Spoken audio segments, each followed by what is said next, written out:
Southern California. Yeah, well, our honorary flagman down there, he says they're 1,000 miles from nowhere, but we're only 400 miles from Victory Lane right here. So, with that said, he gets a green flag in the air. Boogity, boogity, boogity. Let's go racing, boys. And yes, Danica.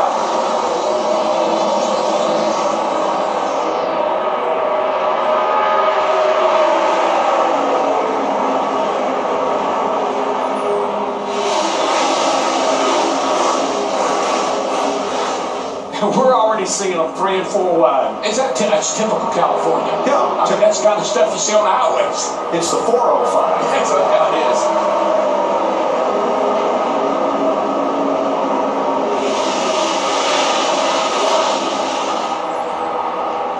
Lap 1 and off turn 4.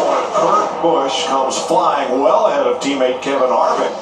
And it was Denny Hamlin who was working that high side way up near the wall the entire lap. No surprise to see that 41 car jump out there like that, Mike.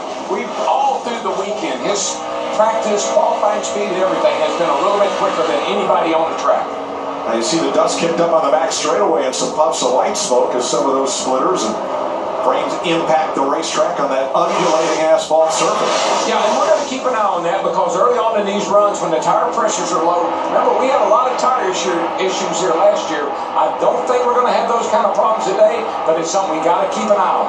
So Hamlin ran the high side, Keselowski and the two ran the bottom, and at turn 4 they just completely swapped lanes.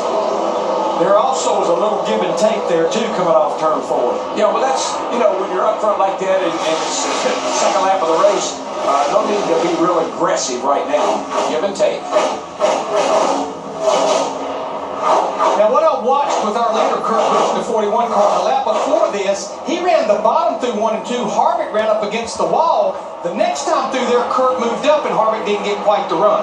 Yeah, well, that's what I was saying in the opening, Larry. You listen to the spotter. Where is the 4 car running? How's he beat me? And that's what you find out all through the day. Where are they running, and are they faster than me? High, low, middle. And look at this, all through the pack, we've got 2 and 3 wide battles for position. Up front, Keselowski going after Kyle Larson, last year's runner-up for 6th place.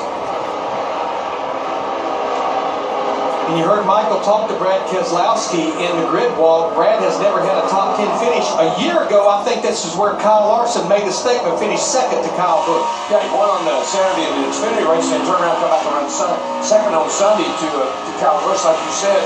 Just a great racetrack for Kyle Larson. Larson to the bottom against Keselowski now, trying to retake 6th place.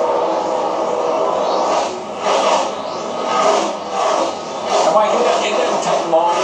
4 or 5 laps here, pressure's come up a little bit in the tires. You know what you got, and you know what you got to start working on. It doesn't take all day long to figure out, hey, I'm tight, I'm loose, I need help here, I need help there. These drivers know right away.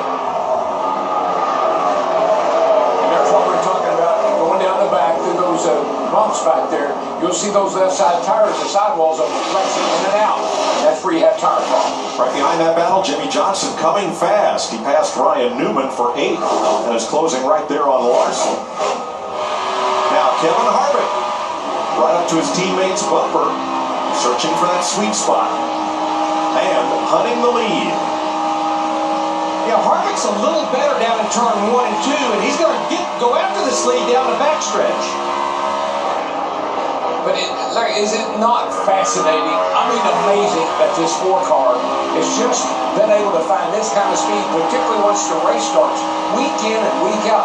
He's going for 3 wins in a row out here on the West Coast swing.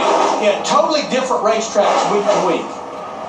Kurt Busch led the first 5 laps of this race. Teammate Kevin Harvick leads lap 6. They are 1.9 seconds ahead of David Reagan's Toyota in 3rd. And going into turn 1, Harvick opened it up 3 car lengths on Busch. And that's where I've seen this 4 car week in and week out. Again, from center off, he can get in the throttle, he stays in the throttle. He doesn't have to pedal it, he doesn't have to let up. Just gets a great run off the corner. Teammates battle for 3rd. David Reagan, Denny Hamlin, and downstairs goes Matt Kenseth. That's all 3 of the Gibbs cars, all 3 Toyotas. And I know that they came this weekend with some of the best power they've had under the hood, and it's showing up because at least they're hanging in there. Yeah, Denny Hamlin won at Talladega last spring, but the last time a Toyota driver went to victory lane at a non-restrictor plate track 1 year ago when Kyle Busch won in that 18 car. That group was 203 miles an hour into turn one. That's ludicrous fast. Looks like Hamlin's going to take fourth away from Reagan. That downstairs move by Matt Kenseth vaulted him to third. Harvick holding the lead by 2 car lengths. Now, as we watch these two guys, their teammates, I can tell you one thing right now.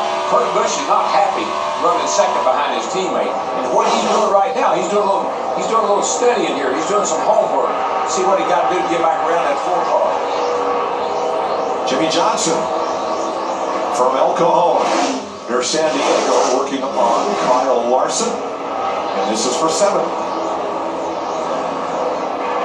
Jimmy, one of the biggest movers in this race. Remember, Brett Moffitt started in back with a backup car. Casey Mears up 8 spots since the start of this one. But there, you talked about it in the pre-race. 71 wins for Jimmy Johnson. Would we have ever thought it in April of 2002 when he got that first one right here? No, sir. Came in, got gas only. 9 laps complete. Harvick. He got that broom with him. He's looking for the West Coast sweep, and he's out in front by half a second.